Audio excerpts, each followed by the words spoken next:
नमः सिद्धेभ्यः। ॐ नमः सिद्धेभ्यः। ॐ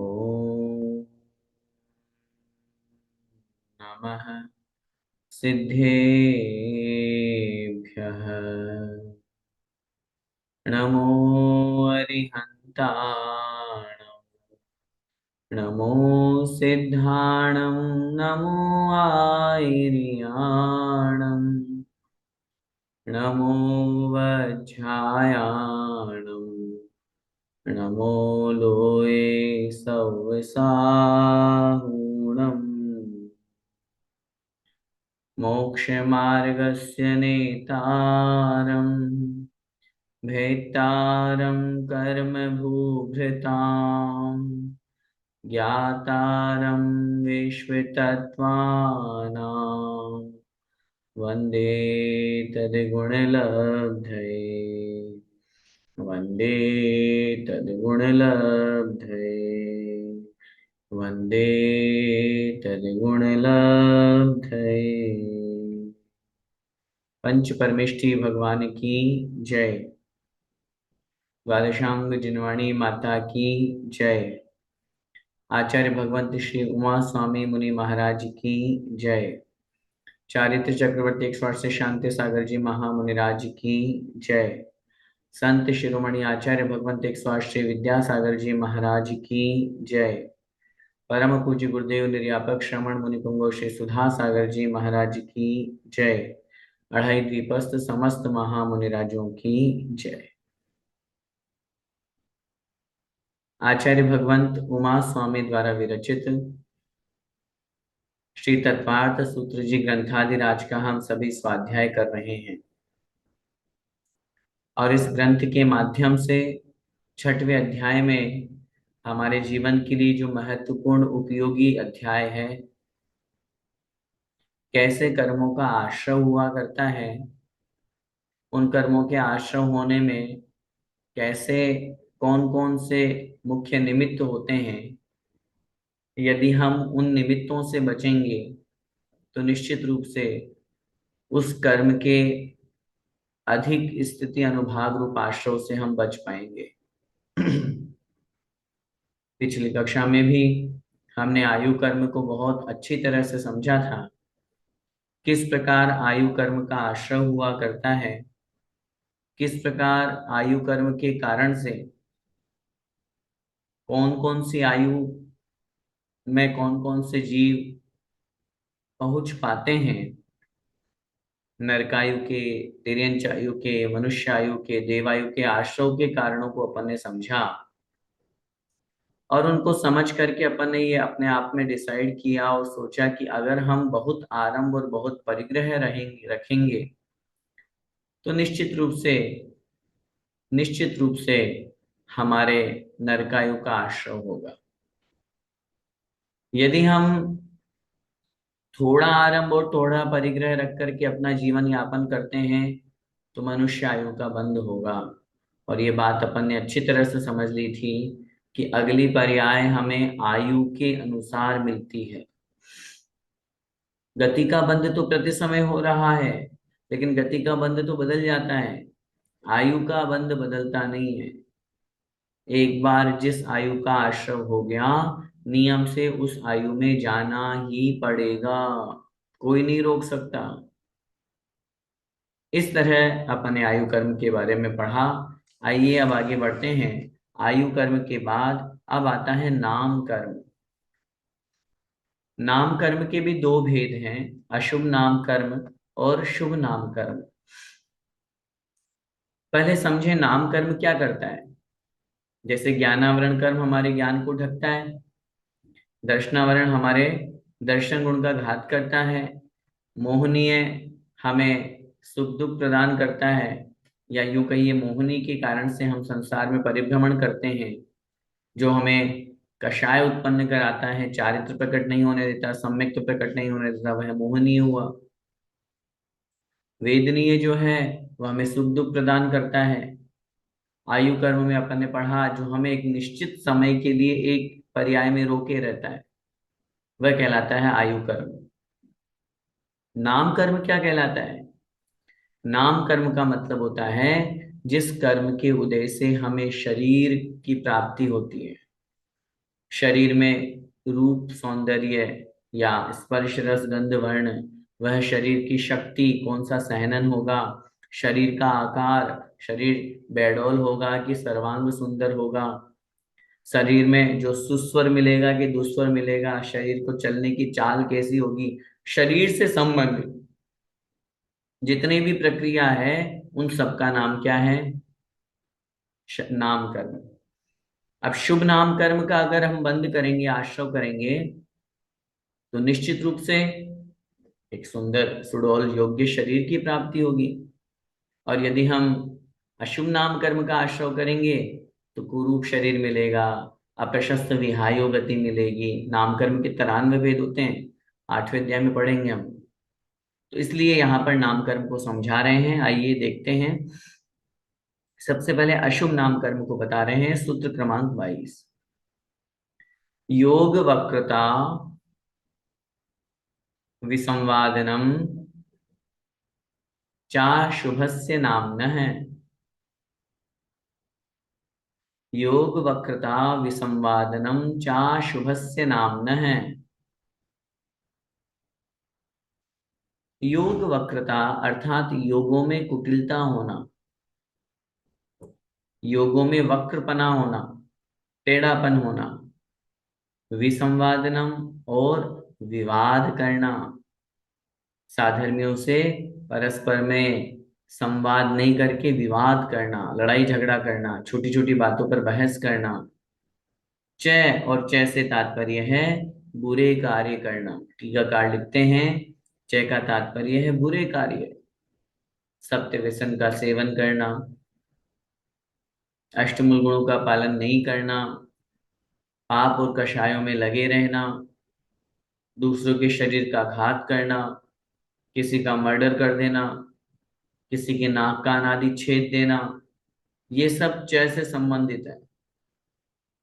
यहां संधि विच्छेद करेंगे तो निकलेगा च अशुभस्य नाम्नः है। अशुभस्य माने अशुभ, नाम्नः नाम कर्म का। अशुभ नाम कर्म के आश्रव के कारण क्या है, तो लिख रहे हैं स्पष्ट रूप से, जहां योगों में कुटिलता हो, जहां साधर्मी आपस में विवाद करते हो, झगड़े करते हो, बहस करते हो, परस्पर में प्रीति से नहीं रहते हो, और च से तात्पर्य अशुभ कार्य करते हो, बुरे कार्य करते हो, पाप कषायों में लगे रहते हो, ऐसे जीवों के जब नाम कर्म का आश्रय होता है तो वह अशुभ नाम कर्म का आश्रय हुआ करता है। और अशुभ नाम कर्म निश्चित रूप से हमें अशुभ शरीर की प्राप्ति कराएगा।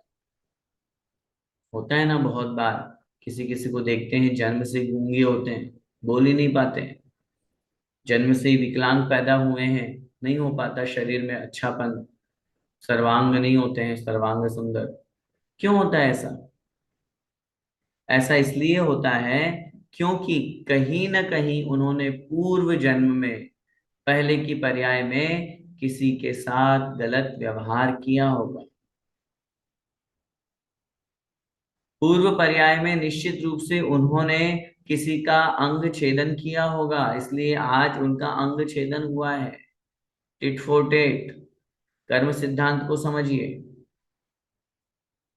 कोई पैरों से विकलांग है, निश्चित रूप से उसने पिछले पर्याय में, मतलब किसी भी पर्याय में, पीछे वाली पर्यायों में किसी का पैर काटा होगा, किसी के पैर पर घात किया होगा। कर्म ऐसा बंधा, आज तू कर रहा है, तेरे में जन्म से ही ऐसा पैर बना दूंगा। ये अशुभ नाम कर्म है। योग वक्रता, योगों की कुटिलता। सोचिए, विचार कीजिए, जहां मन वचन काय में एकाग्रता नहीं होती है, मन में कुछ, वचन में कुछ और शरीर में कुछ, इस प्रक्रिया का नाम है योग वक्रता, योगों में कुटिलता। और जहां तक विसंवादनम की बात है, अपन सभी जानते हैं साधर्मियों के प्रति हमें कैसे स्नेह भाव रखना चाहिए। धर्मी सो गोवत्स प्रीति सम, प्रेम भाव हो सब जीवों पर। इतनी सारी लाइंस अपन बोलते हैं, लेकिन कभी सोचा नहीं, और कितनी कितनी जल्दी हम गुस्सा हो जाते हैं, कितनी जल्दी हम लड़ाई झगड़ा करते हैं। ऐसे ऐसे शब्द हम बोलते हैं जो हमें बोलने योग्य भी नहीं है। ये सब क्या है? ये निश्चित रूप से अशुभ से नाम है, अशुभ कर्म के आश्रव के कारण है। अब प्रश्न बनेगा, फिर शुभ कर्म के आश्रव के कारण क्या है? तो अगला सूत्र कह रहे हैं, तद विपरीतम शुभस्य। तद विपरीतम, तद माने उससे, विपरीतम अर्थात विपरीत, उल्टा। पिछले सूत्र में जो हमने अशुभ नाम कर्म के आश्रव के कारण बताए हैं, उससे विपरीत लगा लीजिए, उससे उल्टा लगा लीजिए। क्या मतलब हुआ? योग वक्रता की जगह योग अवक्रता। योगों में कुटिलता नहीं होना, योगों में सरलता होना। मन वचन काय तीनों एक ट्रैक पर, कुटिलपन नहीं है। सरल भाव, सहज भाव, मृदु भाव और ऋजुता का भाव, उसका नाम है योगों में अवक्रता। और विसंवादनम का उल्टा कर देंगे विपरीत, तो अविसंवादनम अर्थात विवाद नहीं करना, झगड़ा नहीं करना, विवाद नहीं करना, बहस नहीं करना, अपितु आपस में प्रेम से स्नेह से रहना। और जैसे जहां हमने लिए थे बुरे कार्य करना, और यहाँ ले लेना शुभ नाम कर्म में अच्छे कार्य करना। दान देना, पूजा पाठ करना, तीर्थ यात्रा करना, गरीबों की सहायता करना, ये सब शुभस्य अर्थात शुभ नाम कर्म के आश्रव के कारण हैं। अब नाम कर्म के 93 भेद होते हैं, 93। उन 93 भेदों में एक मुख्य नाम कर्म हुआ करता है, जिसका नाम है तीर्थंकर नाम कर्म। जहां तीर्थंकर प्रकृति का बंध होता है, तीर्थंकर भी एक कर्म है, तीर्थंकर प्रकृति भी, प्रकृति माने कर्म का भेद। तीर्थंकर भी कर्म के उदय से बनते हैं। क्या बोल रहा हूं मैं? तीर्थंकर भी कर्म के उदय से बनते हैं। चार घातीय कर्मों के नाश होने पर अरिहंत बनते हैं। यहाँ कर्म के नाश से तीर्थंकर पद की प्राप्ति कब होती है? जब तीर्थंकर प्रकृति का उदय आता है 13वें गुण स्थान में। तो नाम कर्म का एक भेद है, इसलिए नाम कर्म के भेदों में तीर्थंकर प्रकृति एक विशेष है। इसलिए अगले सूत्र में उस तीर्थंकर प्रकृति के, या तीर्थंकर प्रकृति नाम कर्म के आश्रव की विशेष जो कारण है वो यहाँ बता रहे हैं। 16 कारण भावनाओं का यहाँ वर्णन है। हम सभी जानते हैं, पढ़ते हैं, पूजा पाठ में भी इनका उपयोग करते हैं। आइए अब सूत्र के माध्यम से इन्हें यहाँ पर अपन समझ के और पक्का कर लेंगे। दर्शन विशुद्धिर, विनय संपन्नता, शील व्रतेश वनति चारो भिक्षण,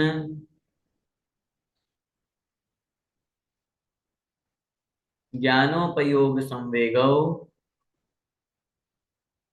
शक्ति त्याग तपसी, साधु समाधिर, वैयावृत्यकरण, मरहदाचार्य, बहुश्रुत प्रवचन भक्ति, रावश्यका परिहाणिर, मार्ग प्रभावना, प्रवचन वत्सलत्वमिति, तीर्थकरत्वस्य। पूरा सूत्र बोल रहा हूं, ध्यान से सुनिएगा।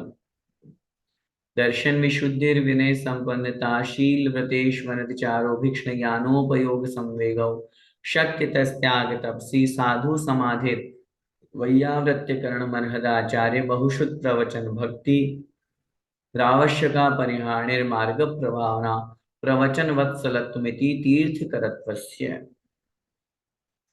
अभ्यास कीजिएगा इस सूत्र का घर पे बोलने का। आइए अभी अर्थ समझते हैं। पहले 16 भावनाएं निकालेंगे। दर्शन विशुद्धि, फिर है दूसरे नंबर पे विनय संपन्नता, तीसरे नंबर पे शील व्रतेश अनतिचार, शील व्रतेषु अनतिचार, फिर है अभीक्ष्ण ज्ञानोपयोग, अभीक्ष्ण संवेग, अभीक्ष्ण शब्द दोनों में लगेगा, अभीक्ष्ण ज्ञानोपयोग, अभीक्ष्ण संवेग, शक्ति त्याग तपसी, तो शक्तितः त्याग और शक्तितः तपसी, और अलग अलग कर देंगे तो शक्तितः त्याग, शक्तितः तप। फिर है साधु समाधि, वैयावृत्य करणम।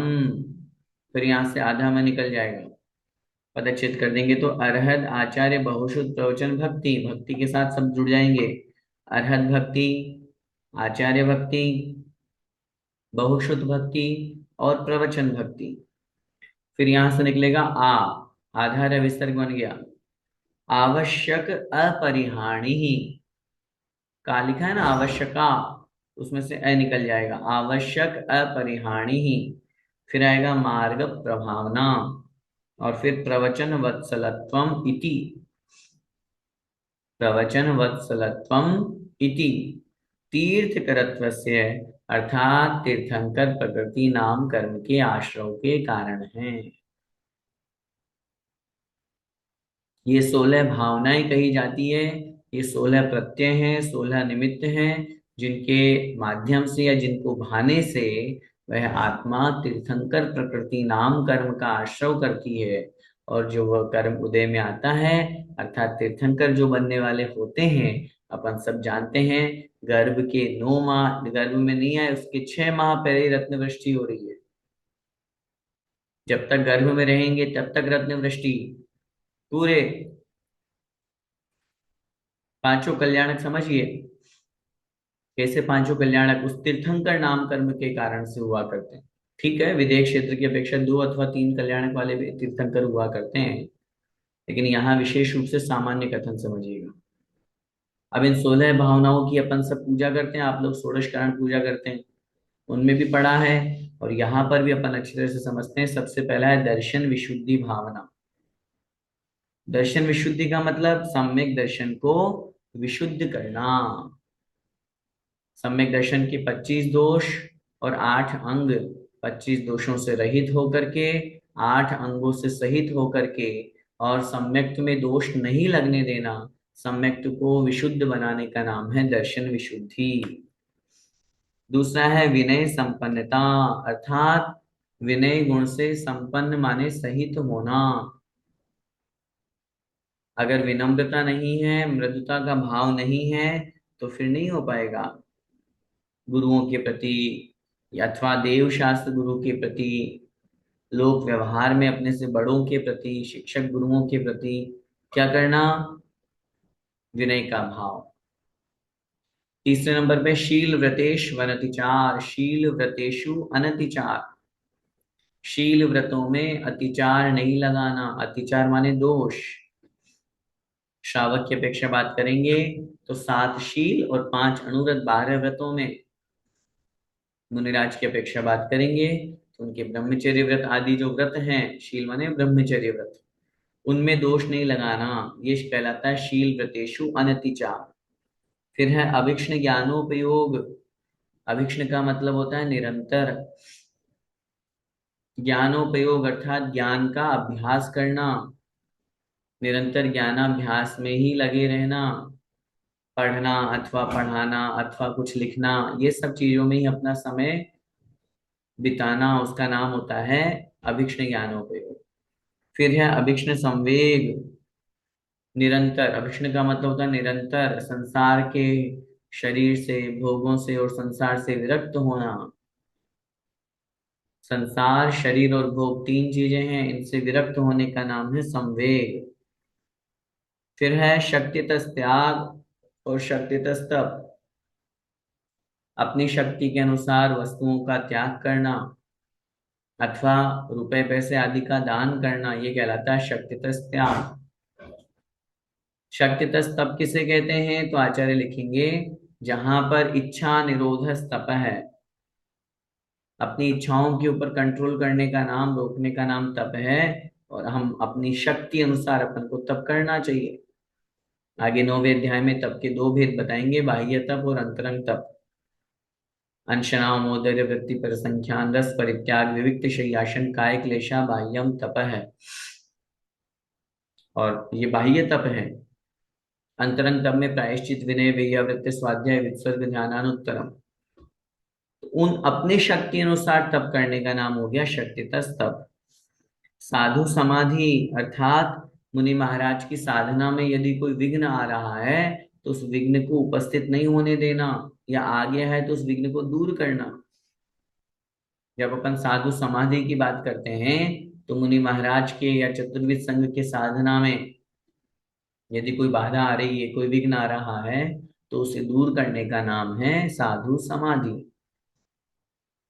फिर उसके बाद में साधु समाधि वैयावृत्यकरण अर्थात रोगी है, कोई वृद्ध साधु है तो विहार करके आए हैं, या नहीं भी करके आए तो भी साधुओं की सेवा शुश्रूषा करना, उनके हाथ पैर आदि दबाना, उनकी साधना में अगर उन्हें कोई आवश्यक है, कोई वस्तु, जिनवाणी का स्वाध्याय कोई ऐसा है विषय जो करना चाहते हैं, वो उन्हें प्रदान करना, ये कहलाता है वैयावृत्यकरण। फिर है अरहत आचार्य बहुशुद्ध प्रवचन भक्ति, भक्ति शब्द चारों में लगेगा। अरहत भक्ति, आचार्य भक्ति, बहुशुद्ध भक्ति और प्रवचन भक्ति। सबसे पहला है अरहत भक्ति, अरिहंत भगवान की भक्ति करना, अरिहंत भगवान की पूजा स्तुति करना, ये कहलाता है अरहत भक्ति। अरहत के बाद में आचार्य भक्ति, 36 मूलगुणधारी शिक्षा दीक्षा प्रदाता जो आचार्य भगवंत हैं उनकी सेवा शुश्रूषा करना, उनकी भक्ति करना, उनकी स्तुति करना, उनका गुणगान करना, ये कहलाता है आचार्य भक्ति। बहुश्रुत भक्ति, बहुश्रुत, बहुत माने बहुत, श्रुत माने ज्ञान, शास्त्रों का ज्ञान, जिन्हें बहुत श्रुत का ज्ञान है, ऐसे उपाध्याय परमेष्टि की भक्ति स्तुति करना, ये कहलाता है बहुश्रुत भक्ति। और फिर अंत में दिया है, क्या लिख रहे हैं यहाँ पे, प्रवचन भक्ति, भक्ति की अपेक्षा से प्रवचन, प्रकृष्ट वचन। प्रकृष्ट वचन का तात्पर्य क्या होता है, जिनवाणी, जिनेंद्र भगवान की वाणी प्रकृष्ट वचन ही तो है, ऐसी जिनवाणी की भक्ति करना। जिनवाणी की भक्ति करने का तात्पर्य है जिनवाणी का पढ़ना, सम्मान करना, उच्च स्थान पर लेकर के पढ़ना, रखना। नाभि के नीचे जिनवाणी नहीं रखना चाहिए। देखिए बहुत बार आप लोग, अब हम लोग भी, सब लोग देखते रहते हैं, हम बहुत लोग होते हैं जिनवाणी की किताब को ऐसे नीचे लटका के चलते हैं। हमने हमेशा बड़े पंडित जी को देखा, वो जिनवाणी लेंगे और ऐसे यहाँ रख करके चलेंगे हृदय के पास में, क्योंकि यदि आपने नीचे लटका के गए तो नाभि के नीचे हो गई, अपमान हो गया, अभिनय हो गया। और तो और कहीं जा रहे हैं, ट्रेन में यात्रा कर रहे हैं, कहीं पे भी जा रहे हैं, तो भी जिनवाणी का बेग अलग होना चाहिए और उसको अलग उच्च स्थान पर विराजमान करें। ऐसा नहीं सीट के नीचे दबा दिया, कितनी अभिनय हो गई जिनवाणी की, हम उसी पर बैठ गए, उसी पे सो गए। इसलिए बहुशुद्ध भक्ति का, प्रवचन भक्ति का मतलब होता है जहां पर जो हमारे आचार्यों के द्वारा रचित जो ग्रंथ है, शास्त्र हैं, उनकी भक्ति करना। फिर है आवश्यका परिहानी, आवश्यक अपरिहानी। श्रावक के जो 6 आवश्यक कहे गए हैं, अपरिहानी, उन्हें दूर नहीं करना, मतलब उनका पालन करना। अगर श्रावक की बात करेंगे तो श्रावक की भी 6 आवश्यक कहे गए हैं। मुनि महाराज की बात करेंगे तो मुनि महाराज के भी 6 आवश्यक कहे गए हैं, क्योंकि तीर्थंकर प्रकृति का आश्रय तो श्रावक भी कर सकता है और मुनि महाराज भी कर सकते हैं। तीर्थंकर प्रकृति का आश्रय 8, चौथे गुण स्थान से लेकर के 8वें गुण स्थान के 6ठे भाग तक होता है। इसलिए मुनि महाराज भी और श्रावक भी।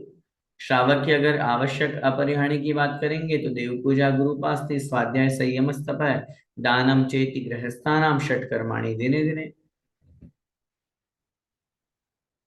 ये श्रावक के हैं। मुनि महाराज के समता समारे, तुति उचारे, वंदना जिन देव को, नित करे प्रत्याख्यान, प्रतिक्रम तजे तन अहमेव को।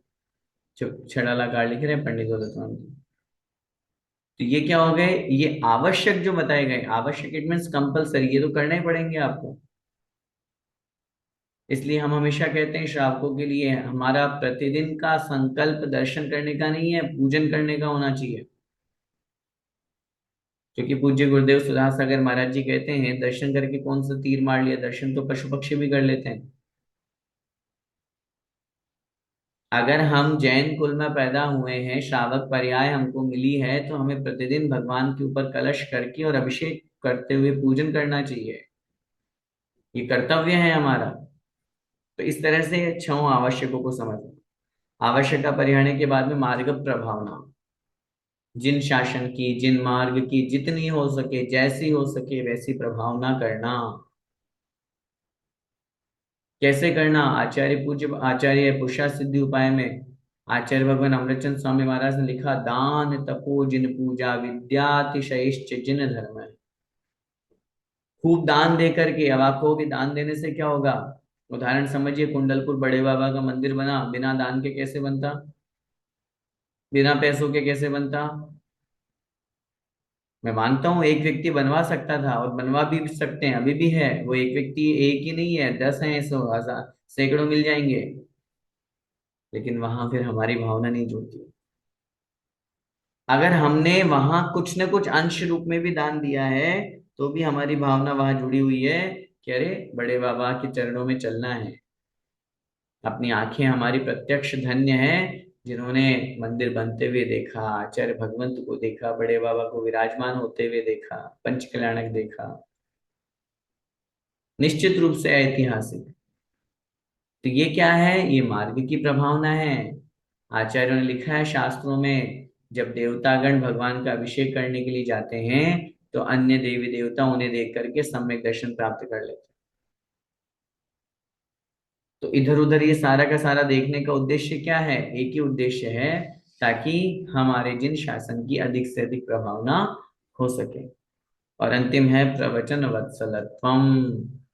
प्रवचन वत्सलत्व का मतलब होता है साधर्मियों के प्रति वात्सल्य भाव रखना, स्नेह भाव रखना, प्रेम का भाव रखना।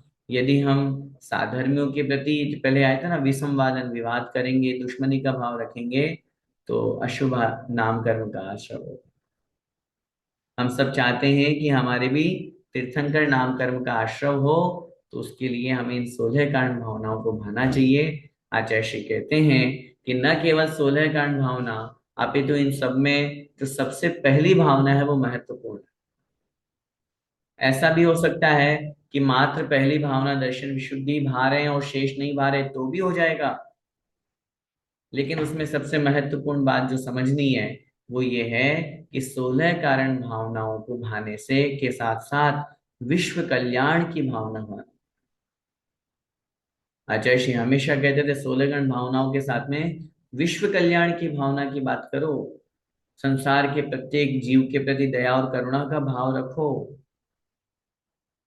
इसीलिए बहुत बार जब ऐसे इन प्रसंगों को सुनते और पढ़ते हैं, तो ऐसा लगता है वास्तव में आचार्य श्री ने कहीं तीर्थंकर प्रकृति का आश्रय तो नहीं कर लिया। किस प्रकार उनके अंदर गायों के प्रति करुणा का भाव, पशुओं के प्रति करुणा का भाव, हम जो वस्त्र पहनते हैं हमारे प्रति करुणा का भाव कि शुद्ध वस्त्र पहनो। जो जो जो स्वयं वस्त्र नहीं पहनते थे वो हमारे वस्त्र की चिंता कर रहे हैं। जिन्हें 18,000 शील व्रतों का पालन करने करते हुए स्त्री पर्याय स्त्री जाति से जो कोसों दूर रहते हैं, वो हमारे बहन बेटियों की चिंता करते हुए प्रतिभा स्थली खोल रहे हैं। जो स्वयं दूध का त्याग करके बैठे हैं, वो हमारे लिए गौशालाएं खुलवा करके शुद्ध दूध की व्यवस्था करवा रहे हैं। जो स्वयं मौन प्रिय है और हमें हिंदी बोलने के लिए कह रहे हैं, मातृभाषा का प्रयोग। इन सब बातों को समझिए। इनके माध्यम से धर्म की कितनी प्रभावना हुआ करती है। आचार्य श्री सामने हैं, विराजमान हैं। उन्होंने नहीं कहा कि हमसे व्रत ले लो आप। कैसे हमारे परिणाम बन जाते हैं? बोलो। कैसे उन्हें देख करके त्याग के भाव बन गए? इसी का नाम है मार्ग प्रभावना, और कुछ नहीं। अपने माध्यम से जितनी और जैसी, स्वयं आत्म कल्याण तो करना ही करना है, लेकिन अपने माध्यम से जितना हो सके हमें धर्म की प्रभावना करना है। और अंतिम जो प्रवचन वत्सलत्व है, अर्थात सभी साधर्मों के प्रति प्रेम और स्नेह का भाव रखना। और इन 16 कारण भावनाओं के साथ जो विश्व कल्याण की भावना कही गई है, वो हमें अवश्य माननी चाहिए। ये तीर्थंकर प्रकृति नाम कर्म का वर्णन संपूर्ण हुआ। अब इसके आगे नाम के बाद में आता है गोत्र कर्म। अब गोत्र कर्म में भी दो बातें हैं, मतलब दो भेद हैं, नीच गोत्र और उच्च गोत्र। अब नीच गोत्र किसे कहते हैं, तो यहाँ पे बता रहे हैं। सबसे पहले नीच गोत्र के आश्रय के कारण देखिए। अगला सूत्र। परात्म निंदा प्रशंसे सदसद गुणोच्छादनोद्भावने च नीचैर्गोत्रस्य।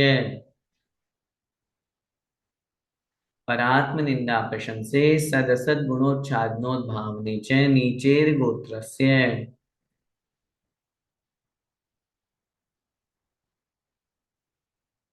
देखिए जरा। परात्म निंदा प्रशंसे। पर आत्म निंदा प्रशंसा, चार शब्द हैं। पर आत्म निंदा प्रशंसा, इनको जोड़िए आपस में। पर को जोड़िए निंदा से। पर निंदा और आत्म प्रशंसा। ठीक है। पर निंदा आत्म प्रशंसा, दो बातें आ गई। अब आगे लिख रहे हैं सद, फिर यहां से लेकर संधि विच्छेद में असद। सत असत गुणोच्छादनोद्भावने च। सत असत गुण उच्छादन उद्भावन च। सत माने मौजूद, गुण उच्छादन, मौजूद गुणों को उच्छादन माने ढकना, और असद गुण उद्भावन, जो गुण विद्यमान नहीं है उन्हें भी प्रकट करना। इसमें भी लगा लो पर और आत्म। पर सदगुण उच्छादन, दूसरों के विद्यमान गुणों को ढकना, प्रशंसा नहीं करना। और आत्म असद गुण उद्भावन, और स्वयं के जो गुण विद्यमान नहीं है उनको भी प्रकट कर देना। उनको भी दुनिया के सामने मैं ऐसा, मैं ऐसा, मैं ऐसा, और आपने बोल दिया। ये कहलाता है नीचैर गोत्रस्य, नीच गोत्र के आश्रव का कारण। अब जरा विचार कीजिए, नीच गोत्र की जब अपन बात करते हैं तो कहाँ जन्म लेना पड़ेगा। आचार्यों ने क्या लिखा है समझिए इस बात को। गोत्र कर्म के दो भेद होते हैं, नीच गोत्र और उच्च गोत्र। ये बाकी और चीजें तो अपन ने अभी बना दी है, जो जितने भी अपनी गोत्र चलती है ना, सरनेम चलते हैं। अग्रवाल, खंडेलवाल, कोरवाल, और उनमें भी अन्य जो इनकी अंतर जातियां चलती हैं, अंतर गोत्र चलती है। ये तो सब बनाई हुई है, हमारी सामाजिक परंपराएं बनती रहती है, मिटती रहती है। शाश्वत गोत्र का अगर भेद है तो ये दो भेद हैं, उच्च गोत्र और नीच गोत्र। और अगर उसमें भी भेद और करना चाहें तो आचार्यों ने 6 प्रकार के भेद बताए हैं। नीच नीच, नीच नीच उच्च, उच्च नीच, उच्च और उच्च उच्च। इस तरह से 6 भेद। अब यहाँ पे नीच गोत्र की बात कर रहे हैं अपन। और नीच गोत्र का यदि हम आश्रय करते हैं तो जब उस कर्म का उदय आएगा तो कहाँ जन्म लेना पड़ेगा। SC, ST, OBC, हैं, निम्न जातियों में मनुष्य बन गए तो, तिर्यंच बन गए तब तो नीच गोत्र का उदय है ही सही। नारकी बन गए तब तो नीच गोत्र का उदय है ही सही। अब बड़े सौभाग्य से उच्च कुल मिला है, उच्च गोत्र मिला है, जैन कुल मिला है, जैन पर्याय अपन को प्राप्त हुई है, उच्च गोत्र का उदय हुआ है। तो अब ऐसे काम नहीं करना जिससे हमें नीच गोत्र में जाना पड़े। तो नीच गोत्र के आश्रय के कारण क्या है, वो ये है पर निंदा आत्म प्रशंसा। अब जिससे बचना है वो पढ़ रहे हैं अपन। दूसरों की निंदा करने से बचना है, स्वयं की प्रशंसा करने से बचना है। दूसरों की निंदा, अब बताओ, निंदा पुराण हो शुरू हो जाता है हम लोगों का, जहां भी 4-5 महिलाएं बैठी, बस उसका ये उसने ये किया, उसने तो ऐसा पूजा पाठ किया है। उसकी शादी में गई थी मैं, वहां देखो ये मिला, ये तो था ही नहीं, कोई अरेंजमेंट ही नहीं था। उसने विधान कराया, देखो उसने मेरे को कहा ही नहीं। कितनी सारे बातें, ये तो एग्जाम्पल दे रहा हूं मैं आपके सामने। हम दूसरों की निंदा करने से हिचकिचाते नहीं है, बस शुरू हो जाते हैं। ये नहीं सोच रहे हैं कि उसकी निंदा करने से उसको नुकसान नहीं, हमको नुकसान हो रहा है। क्या नुकसान हो रहा है, नीच गोत्र का आश्रय हो रहा है।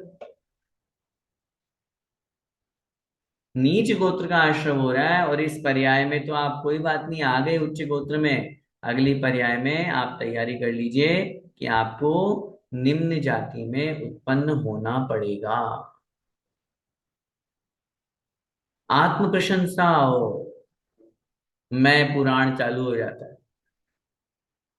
मैंने ये किया, मैंने ये किया, मैंने, मैं नहीं होता तो तुम जानते नहीं मैं कौन हूं। है स्वयं की प्रशंसा, मीठा जहर। इससे क्या होता है? अब आप बोलोगे भैया जी ये तो गलत बात है। अगर मैंने मेहनत की है तो मुझे कोई क्रेडिट दे रहा है तो लेने में दिक्कत क्या है, और नहीं दे रहा है तो आगे से मांगने में दिक्कत क्या है? बिन मांगे मोती मिले, और मांगे मिले ना। मांगने से भीख भी नहीं मिलने वाली। मांगने से तो हम, चलो चलो, मांगने से सामने वाले ने दे भी दिया, लेकिन ये ध्यान रखना, हमें फलेगा नहीं। हमारे कर्म का ऐसा बंध होगा कि हमने अभी तो मांग करके उस वस्तु तत्व को प्राप्त कर लिया, बाद में ऐसी स्थिति आएगी कि हमारे अंदर मांगने की शक्ति भी नहीं बचेगी। इसलिए यहाँ पर बहुत अच्छी तरह से दूसरों की निंदा करना, स्वयं की प्रशंसा करना, पर सद्गुण उच्चादन, दूसरों के जो विद्यमान गुण हैं सामने विद्यमान है, उन गुणों को भी ढक देना।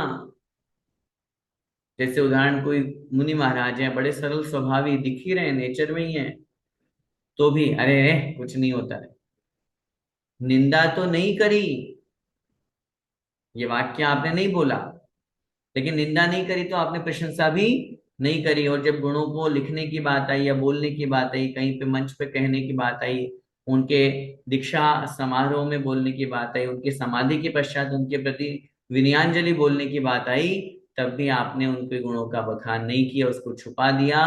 नीच गोत्र का आश्रय होगा भैया। और इसके विपरीत आत्म असद गुण उद्भावन, आत्म माने स्वयं के, असद गुण माने जो विद्यमान नहीं है, ऐसे गुणों को भी उद्भावन माने प्रकट करना। अन्य व्यक्ति है सामने वाला, उसके ऐसे गुणों को भी, आपने जो उसके गुण उसको तो ढक दिए, और स्वयं में जो गुण नहीं है, गुण, खुद के गुणों का तो ऐसा बखान चल रहा है, ऐसा बखान चल रहा है कि क्या कहें, और गुण नहीं है फिर भी बोल रहे हैं अपने बारे में। और एक और बात बता दें, अपने बारे में बोलना या नहीं, लेकिन बहुत बार आजकल ऐसी भी स्थितियां हो गई है, अपने बारे में बुलवाना। सामने वाले को पहले कह दिया भैया थोड़ा देख लेना, मेरे बारे में थोड़ा अच्छा अच्छा बोल देना। ये कान जो है ना, ये आत्म प्रशंसा सुनना चाहते हैं। और ये बात अच्छी तरह से समझिएगा, जो आत्म प्रशंसा में लिप्त हो गया वो जीवन में कभी प्रगति नहीं कर सकता। जो आत्म प्रशंसा में संतुष्ट होने लग गया वो कभी उन्नति नहीं कर सकता। एक छोटा सा उदाहरण याद आ गया मुझे अभी अभी। एक बार पूज्य मुनिश्री क्षमा सागर जी महाराज के पास में कुछ दो तीन बहनें पहुंची। पहुंचने के बाद में उन्होंने नमोस्तु किया, नमोस्तु करके बड़ी प्रसन्न मुद्रा में कहा, महाराज इस वर्ष हम 10 लक्षण में फलानी जगह गए थे, प्रवचन के लिए गई थी वो बहनें। अच्छा, बहुत बढ़िया महाराज, बड़ा आनंद आ गया, मजा आ गया। एक दीदी ने कहा, क्यों भाई, क्या आ गया मजा, क्या आनंद आया? अरे महाराज, क्या इतना आनंद, ऐसे हजारों की पब्लिक बैठती थी प्रवचन सुनने के लिए, और जब हम प्रवचन देते तो ऐसी तालियां बजती थी कि बस क्या बताएं, बड़ा आनंद आया, लोगों को भी आनंद आया और हमें भी बड़ा अच्छा लगा। तो पूज्य मुनिश्री क्षमा सागर महाराज ने पूछा, लोगों को तो मजा आया, आप ये बताओ आपको कैसा लगा? हाँ महाराज, अरे लोग इतना इतनी अच्छी हमारी तारीफ कर रहे थे, लोग बढ़िया तालियां बजा रहे थे, हमारा खूब अच्छा सम्मान हुआ, तो हमें भी अच्छा ही लगा। तो पूज्य महाराज ने कहा, बस आज से तुम गए काम से। तुम्हारे अंदर अपनी प्रशंसा सुनने की इच्छा जागृत हो गई। तुम्हारे अंदर ये भाव आ गया, ये मेरे लिए बोले, इन्होंने मेरे लिए जो बोला उसको तुमने अपने कानों में रिकॉर्ड कर लिया। बुरे शब्द और अच्छे शब्द। बुरे शब्द तो इसलिए रिकॉर्ड कर लेते हैं अपन कि कभी वापस रिप्लाई करने में काम आएगा, और अच्छे शब्द, अच्छी बातें, और उन्होंने जो हमारी प्रशंसा की वो, बस इसमें फूल के कुप्पा हो गए हम। नीति कहती है, अगर अपन अभिमान अहंकार में लग जाते हैं तो ये ध्यान रखिएगा, फिर जीवन में आगे नहीं बढ़ पाएंगे।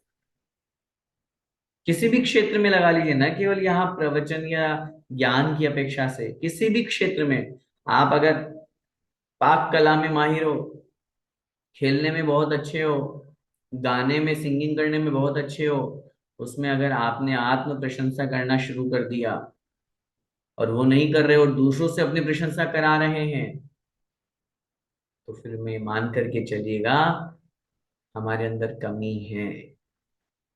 जो व्यक्ति कह करके अपनी प्रशंसा कराए वो क्या प्रशंसा के योग्य होगा, आप खुद सोचिए। हैं, आपको कह दिया जाए, जैसे उदाहरण समझिए, ऐसा हो जाता है इसलिए याद आ गया उदाहरण। बहुत बार जब व्रत होता है किसी के और मौन होता है, तो क्या कहते हैं, देख भाई आज मेरा मौन है और मेरा व्रत है, तो तुम मुझे जो ये परोसना है ये अच्छे से परोस देना। अब बताइए, अब फिर व्रत का और मौन का क्या मतलब निकला। जब व्रत है और मौन है तो उसका पालन यही कि जो आ जाएगा सो चुपचाप खा लेंगे, बिना बोले, बिना कुछ इशारा किए। वही बात यहां लगानी है। अगर आप सच्चे साधक हो, आप अच्छे गुणवान हो, गुणी हो, तो आपकी प्रशंसा अपने आप होगी। कह करके यदि अपनी प्रशंसा करवा रहे हो, अपने गुणगान करवा रहे हो, तो ये मान करके चलिएगा वो सच्चा साधक नहीं है, उसकी प्रशंसा झूठी प्रशंसा है।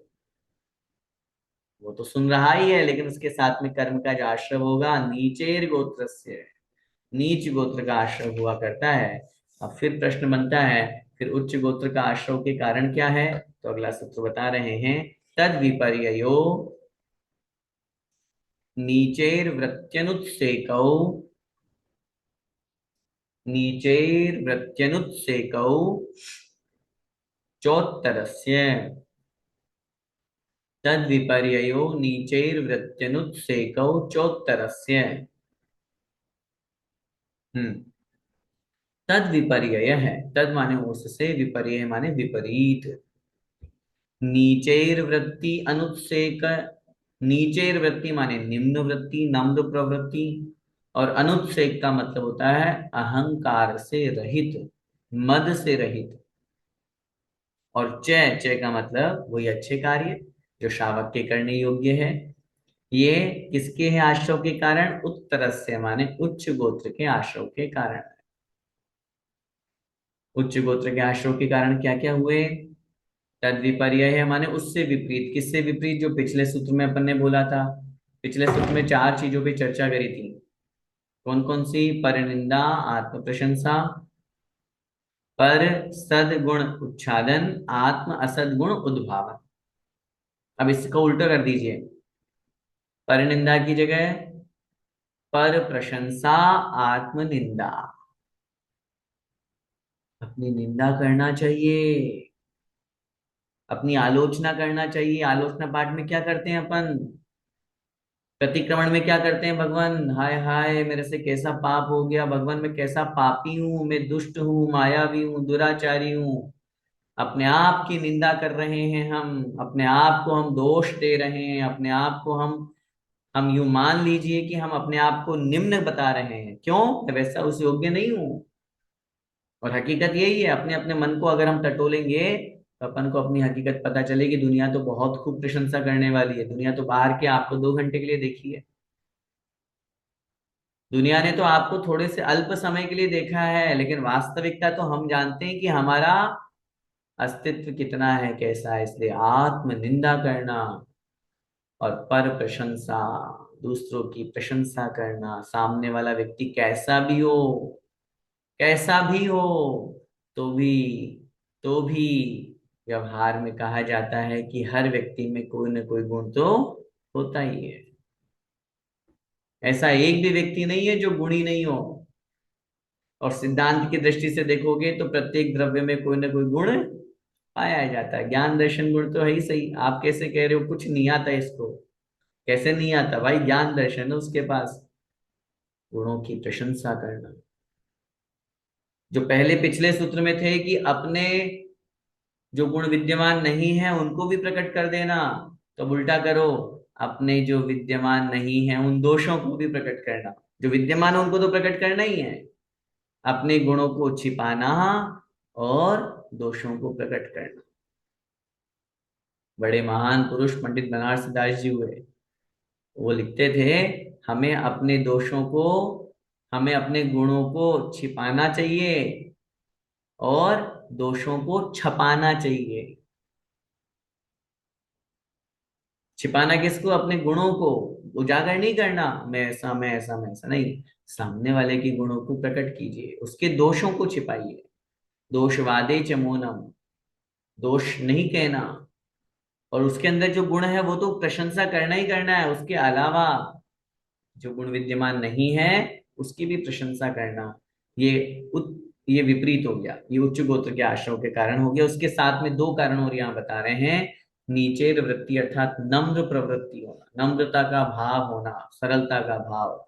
और अनुत्सेक का मतलब होता है मद का अभाव, अहंकार से रहित होना, घमंड नहीं करना, अहंकार का त्याग करना। इसका नाम होता है उत्तर से, अर्थात यह उच्च गोत्र के आश्रव का कारण कहा गया है। आइए अब इसके बाद में, गोत्र कर्म के बाद में, अब हमें यहाँ पर अंतिम जो कर्म है जिसका नाम है अंतराय कर्म, उसके बारे में यहाँ पर बता रहे हैं। आइए देखते हैं। विघ्न करण मंत्रायस्य, विघ्न करण मंत्रायस्य। अंतराय कर्म के आश्रव के क्या कारण है? विघ्न करणम, विघ्न माने बाधा, करणम माने करना। किसी भी कार्य में यदि हम बाधा उपस्थित करते हैं, सामने वाले के लिए परेशानी पैदा करते, अंतराय से अंतराय कर्म का आश्रय हो गया। अंतराय का मतलब यही होता है, वही आ गया टिट फॉर टेट। अगर हम अंतराय कर्म का आश्रय करते हैं तो वो जो कर्म कर्म उदय में आएगा तो क्या होगा? हमारे लिए अंतराय करेगा। हमें वो, जैसे उदाहरण समझिए, भोगांतराय कर्म का उदय आएगा तो क्या होगा? जो भोग की वस्तु है वो हमें प्रकट नहीं होने देगा, वो हमें ग्रहण नहीं करने देगा। और हमने वो कर्म कैसे बांधा? सामने वाले के लिए विघ्न पैदा करेगा। तो ज्ञान, दान, लाभ, भोग, उपभोग और वीर्य, ये पांच चीजें हैं। इनमें कभी किसी के भी विघ्न नहीं डालना।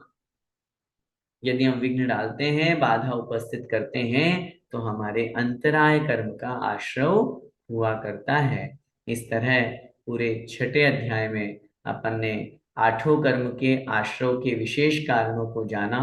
और जान करके अपन ने यही समझा कि अपन इनसे यदि बचने का प्रयास करेंगे तो निश्चित रूप से अपन अच्छे कर्म करेंगे और अच्छे कर्म का फल अच्छा मिलेगा। समय आपका हो रहा है, बस छठा अध्याय आज अपना पूर्ण भी हो गया। और यही भावना भाते हैं, इस अध्याय से अपन ने बहुत कुछ सीखा, अपने जीवन में भी अपन उतारने का प्रयास करें। और जितना हो सके जो पाप कर्म है, जो अशुभ कर्म है, जो जो निमित्त उसके बताए गए हैं, उनको दूर करने का प्रयास करें, दूर करने की कोशिश करें। और जैसे सातावेदनीय है, उच्च गोत्र है, तीर्थंकर प्रकृति नाम कर्म है, ऐसे जो शुभ कर्म के बारे में अपन ने समझा, उनको, उन कारणों को जीवन में अपनाने का प्रयास करें, ताकि हमारा जीवन बहुत अच्छा बने। अपन सभी पाप कर्म से बच करके पुण्य कर्म की ओर अग्रसर हों, इसी मंगल में भावना के साथ बोले द्वादशांग जिनवाणी माता की जय हो।